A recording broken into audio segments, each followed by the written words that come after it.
नमस्कार दोस्तों, मैं ऋषभ आपके चैनल एजुकेशन फॉर ऑल में एक बार फिर से आपका स्वागत करता हूं। आज एक नई खुशखबरी के साथ मैं आपका स्वागत करता हूं। आज जो है वो एमटीएस का आपको जो है वो 30 तारीख को जो है वो फॉर्म जो है वो आ चुका है और ये जो है वो भराने वाला है। लगभग 1200 सीट एमटीएस का जो है और इसमें हवलदार का जो है वो लमसम 300 से 400 सीट जो है इसमें आया है, जो कि आपके लिए एक नया अवसर के रूप में जो है यह आया है। आइए हम लोग जो है वो फॉर्म के क्राइटेरिया के बारे में बात कर लेते हैं कि कैसे कैसे ये फिल होगा, कैसे ये इसका जो है वो क्या है प्रक्रिया। तो जो आपका डेट है स्टार्ट हुआ है वो 30/6 से स्टार्ट हुआ है और 21/7 तक इसका जो है वो क्या होगा, लास्ट डेट होगा। लास्ट डेट यहाँ पर दिया हुआ है।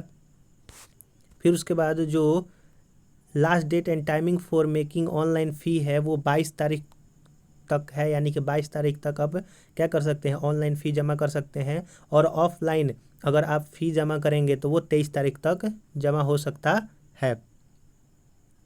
अगर आप चालान के ज़रिए अगर करते हैं पेमेंट तो वो 24 तारीख तक है। फिर उसके बाद अगर आपको कोई करेक्शन करवाना है, फॉर्म में गलती हो गया है, तो वो 26 से 28 तारीख तक जो है वो मौका दिया गया है। और जो इसका एग्ज़ाम है वो सितंबर 2023 में इसका जो है वो शेड्यूल जारी कर दिया गया है। एसएससी ने यह जो है निकाल दिया है कि लगभग इसका सितंबर में जो है इसका क्या हो जाएगा, एग्ज़ाम हो जाएगा। अब आइए कुछ देखते हैं कि जो MTS multi tasking non technical जो स्टाफ के लिए है, इसका जो लेवल 1 का ये इसका सैलरी मिलेगा 7th पे के हिसाब से, जो आपका स्केल है।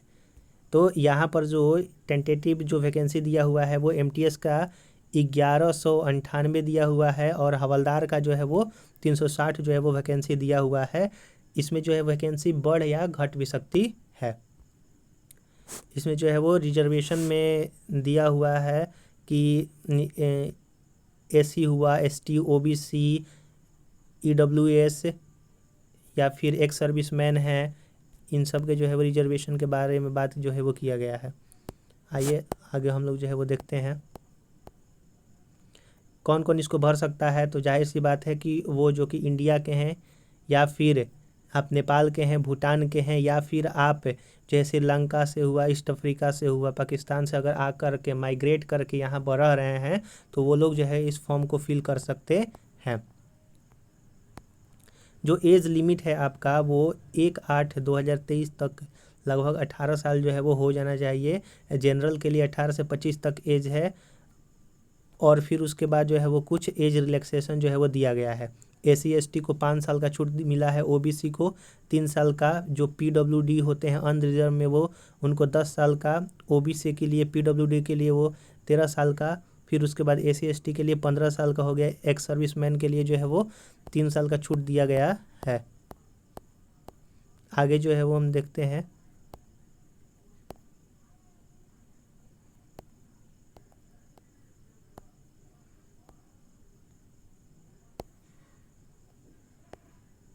ये जो है वैकेंसी आपके लिए बहुत एक सुनहरा मौका के तहत आई है, क्योंकि एसएससी अभी जो है वो मिशन मोड पर है। उसके हिसाब से जो है वो अभी तक आप देख रहे हैं कि इस साल जो है आपका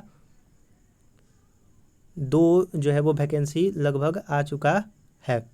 यहाँ पर जो है वो पॉइंट दिया है कि it is rejected that the result of required educational qualification must have been declared by the board university for specified, यानी कि जो डेट यहाँ पर नोटिफिकेशन में मेंशन किया है उस डेट तक आपका जो है वो जो मार्कशीट हुआ या फिर सर्टिफिकेट हुआ 10th का, वो जो है आपका क्या होना चाहिए, क्लियर हो जाना चाहिए, यानी कि आ जाना चाहिए। अब अगला पॉइंट है कि कैसे इसको अप्लाई करेंगे। तो यहाँ पर जो है एसएससी का साइट दिया हुआ है, उस पर आप क्लिक करेंगे तो आप जो है वो क्या कर सकते हैं, अप्लाई कर लेंगे डायरेक्ट जो है वो। जो यहाँ पर फोटोग्राफ के बारे में ये जो है वो पॉइंट दिया है कि फ़ोटोग्राफ जो है आपका 3 मंथ से पुराना नहीं होना चाहिए।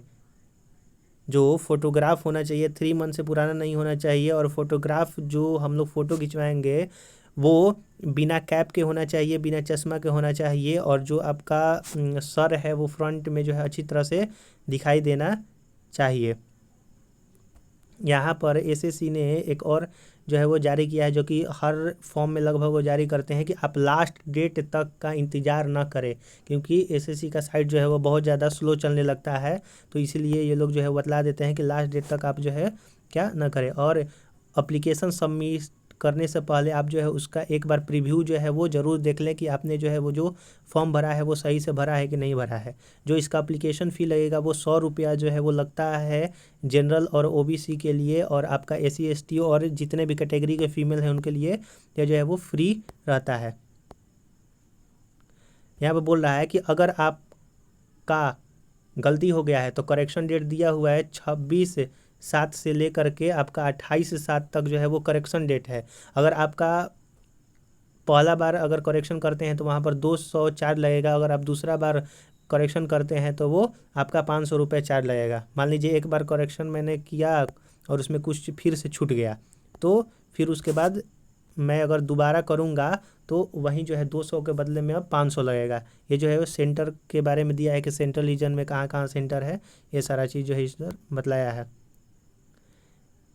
यहाँ पर जो आपका एग्जामिनेशन स्कीम है वो है कि अगर आप हवलदार के लिए भरते हैं तो उसमें आपका पीईटी और पीएसटी जो है वो दोनों होगा, यानी कि कंप्यूटर बेस्ड। पहले इसमें कंप्यूटर बेस्ड एग्ज़ाम होगा, तो जो एमटीएस के लिए भरे हैं उनका सिर्फ कंप्यूटर बेस्ड एग्ज़ाम पर ही सिलेक्शन होगा। लेकिन जो हवलदार के लिए भरे हैं, अगर हवलदार में उनका सिलेक्शन होता है तो सीबीटी और फिजिकल इफिशियंसी टेस्ट जो है वो दोनों देना पड़ेगा।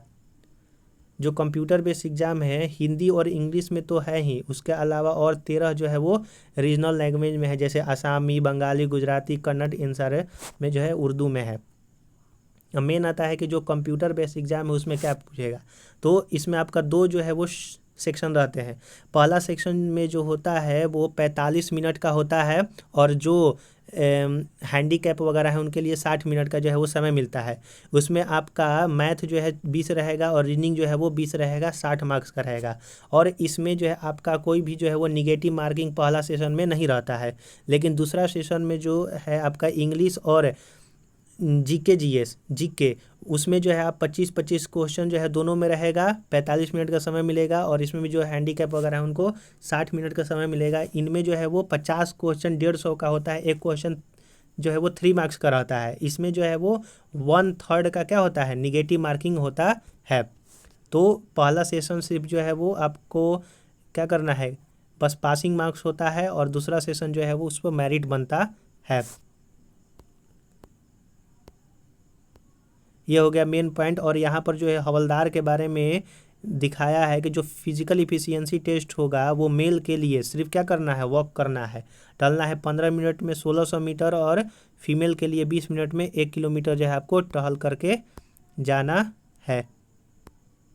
फिर उसके बाद जो हाइट होगा मेल के लिए वो 157.5 सेंटीमीटर होगा। अगर आप असम, गोरखा, गढ़वाली से आते हैं तो 5 सेंटीमीटर का रिलैक्स मिलेगा।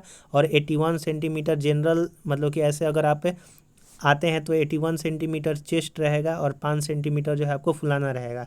वहीं जो है फीमेल के लिए हाइट 152 सेंटीमीटर रखा गया है जनरल। अगर आप आसामी, गढ़वाली हैं तो वहाँ पर 2.5 सेंटीमीटर आपको छूट मिलेगा।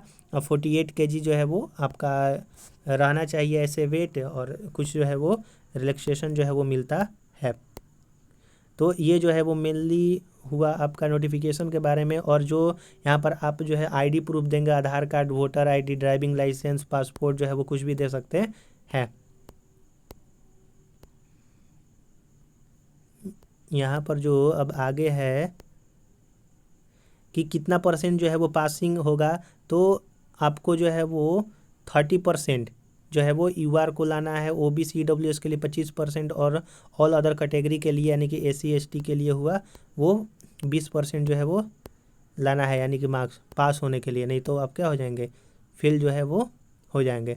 इसमें मतलब बोल रहा है कि अगर किसी कंडीशन में अगर दो लड़कों का मार्क्स अगर टाई हो गया तो उसमें जो है जनरल अवेयर्स में जो सेशन 2 है उसका मार्क्स जो है वो जुटेगा, अगर सेम रहता है तो।